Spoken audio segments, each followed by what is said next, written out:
Alors, moi, je suis bénévole dans l'association Le Rondeau de Castelnau qui a pour objectif la diffusion de la culture traditionnelle occitane. Et par ailleurs, je suis informaticienne à l'Institut de recherche en informatique de Toulouse et chercheur dans le domaine des systèmes d'information.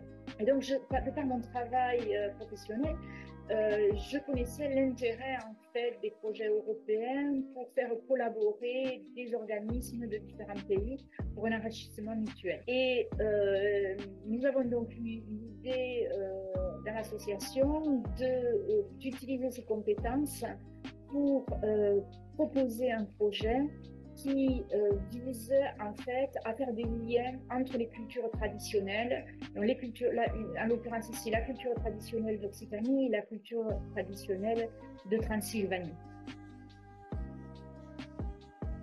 Alors une des originalités du projet, c'est de faire danser des avatars.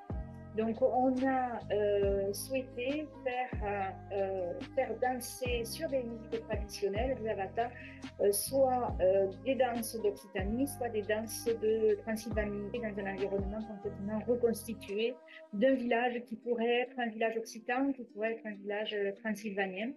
Et puis, ces avatars qui ont été captés, en fait, par une technique de captation d'humains. Une autre spécificité du projet, c'est la création d'une nouvelle chorégraphie qui combine, en fait, deux danses typiques de nos régions. Donc, le rondo de Samatan, qui est une spécificité de la région de Samatan, de Savès, dans le Gers, et une spécificité de Transylvanie, la Brachovenka.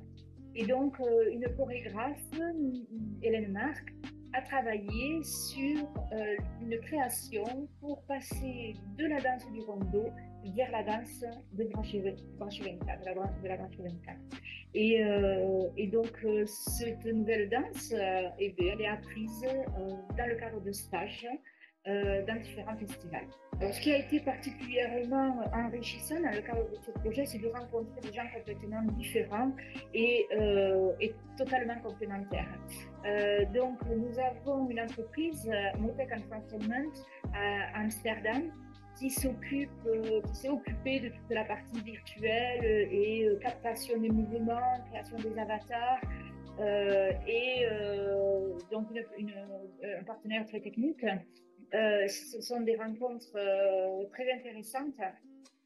Par ailleurs, le musée de Brasov, qui a en charge plus la partie des danses roumaines, qui ont accueilli déjà dans le cadre d'une résidence les artistes français occitans qui ont permis en fait un échange culturel très intéressant au-delà de l'échange artistique, un échange humain également. Et puis le rondo de Castelnau, donc, qui va l'année prochaine accueillir aussi un ensemble d'artistes roumains pour aussi leur faire connaître notre culture hein, et la façon dont on la diffuse. La mise en œuvre, elle a été assez simple parce que le projet est de petite taille, donc nous sommes trois partenaires. Et ça a été également très enrichissant, en fait, parce que nous sommes complètement complémentaires et puis ça nous a permis aussi de connaître une nouvelle culture, de faire des échanges à la fois humains et culturels. Donc ici, vous avez une photo du festival que l'on organise pour la transmission finalement et la participation des gens aux danses traditionnelles occitanes. Et vous voyez que les gens dansent habillés de façon comme tous les jours. Alors que du côté roumain, on a pu se rendre compte qu'en fait, la diffusion de la tradition passe aussi par une mise en costume qui est complètement différente de la façon dont nous envisageons la chose.